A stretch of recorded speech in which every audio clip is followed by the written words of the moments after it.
Fiendos, this is Laz. Welcome back to the Fright Club, your one-stop shop for all things horror.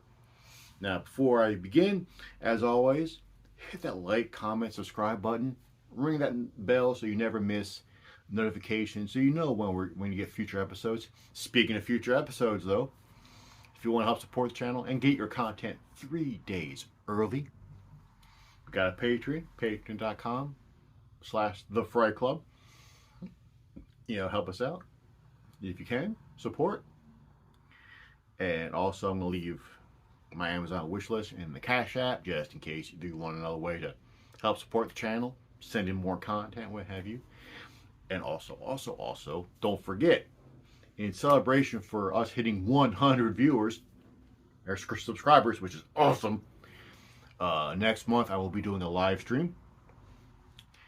And what I want to do is, if you want to, anything you want me to talk about, anything, any topic, any whatever, send me a tweet on the Twitter at NJFrightClub and use the hashtag FrightClub100.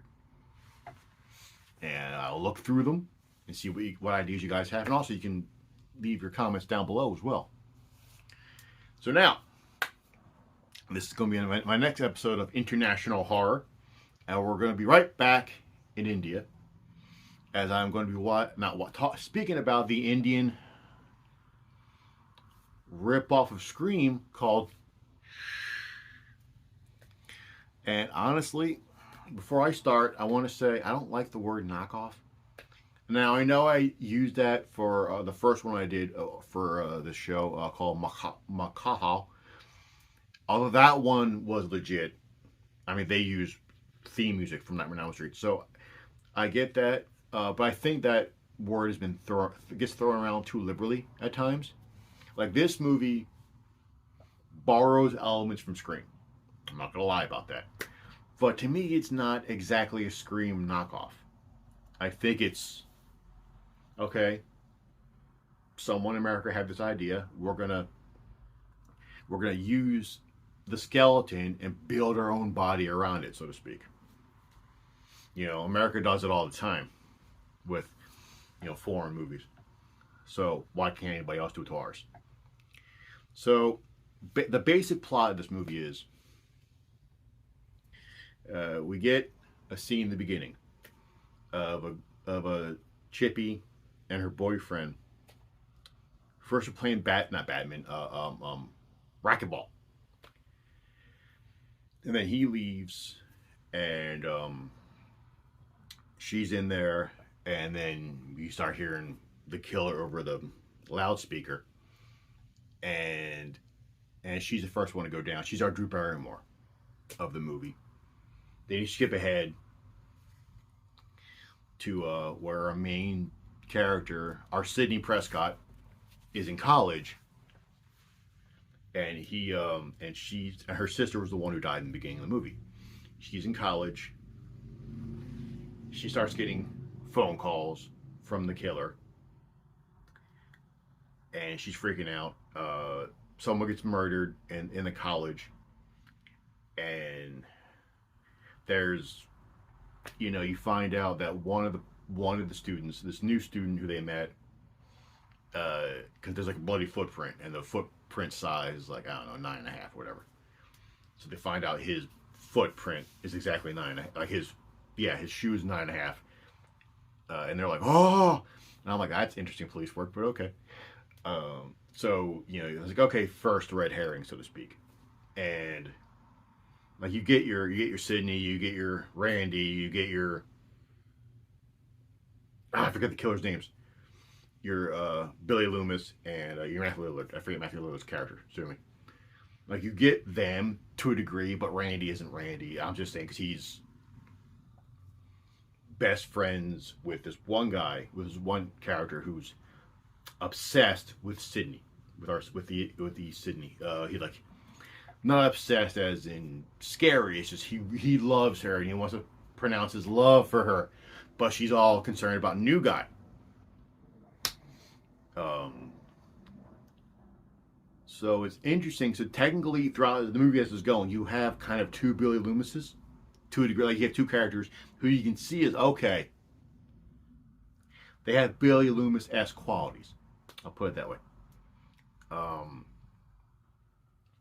But the story is essentially, you know, there's a killer knocking off college students, and there's a whodunit aspect to it, and the again, there's back and forth, there's mysteries, there's red herrings. At one point, our cast of characters decide, you know what? Screw this. Let's go to an island. So they go to an island. They party. The killer is like the shark in Jaws 4 and follows them. And then more stuff happens until you finally get the killer's reveal. And you get to your end game. Yes, I'm being vague, because I really think this movie should be watched. And I walked into it with no knowledge of it, no expectation. And you know what? I had a fun time with it. And yes, it being part of Indian cinema, it has musical numbers. But unlike Mahakal, these musical numbers don't really come out of nowhere. And they are part of the plot of the movie. Like, you get one dance number where our Billy Loomis is trying to woo Sydney, and he's being all fun and playful, and you know, he's just being this, and there's this big giant dance number about how, hey, Sydney, you should like me. I love you. Why don't you like me? And it plays into it. Like, it plays into the plot. And it's well done. Also, there's not that many dance numbers in this, if you're not a fan of the musical numbers. Whereas I am. I love them. So it was fun. And I forgot. So there are about there's two other female characters in this.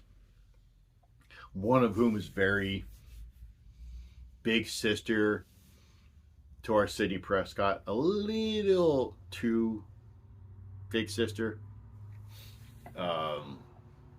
And you have another one who I totally forgot because she really doesn't have a point in this movie. Like, she's there, but she's kind of just there. She's not even Rose McGowan. Like, she's just, I don't know. She's just there. But my main love about this movie is the look of the character. Now, we all know Ghostface. Everyone knows what Ghostface looks like. And it's an iconic mask, and costume, everything's iconic about it. And it's a creepy mask. But I will go to say the killer in Shh looks creepier. His all black attire in the hood is very Ghostface, but the mask, it's just creepier. It's kind of clownish, but it has like this fake smile and everything. I can't explain it. It's just so creepy. I looked at it, I was like, oof, that's creepy. So, and to me, it's a better killer. Like, I'll call him Clownface. Clownface, to me, is just a creepier, more effective killer. The deaths in this are pretty good. I won't lie to you. They're not over the top, really, as like the Scream franchise has become, or even in the first one. But you got some good kills. Like a knife in the mouth type good stuff. So I highly recommend this. And if me blabbering on about this has tickled your fancy, so to speak, it is on Screambox. And I always say, if you're a horror fan and you love independent horror,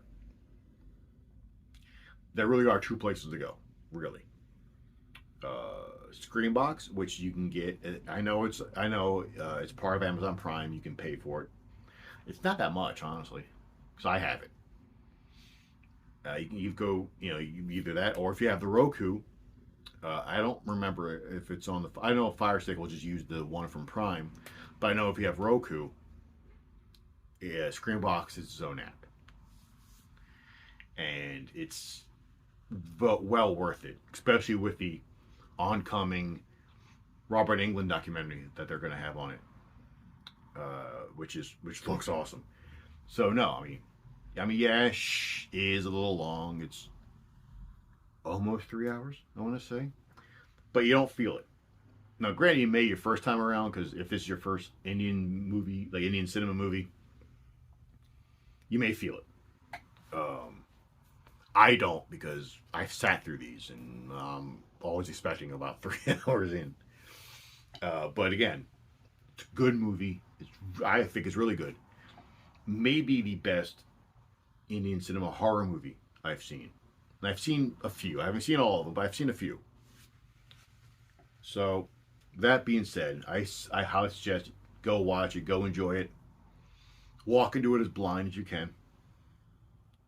Don't look it up. Don't, unless you want to look see what clown face looks like. And even then, I wouldn't. Because I walked into it blind. Like I walked in with knowing it was a Scream knockoff. But other than that, that was it. That was all I got. And I really didn't get the knockoff part until the phone bit. And even then, I was like, Ghostface isn't the first killer to use a freaking phone to taunt people. So yeah, no, I highly suggest it. It's a fun movie. It's a great time. And that is all for today, Fiendos. Till next time, catch you on the flip side.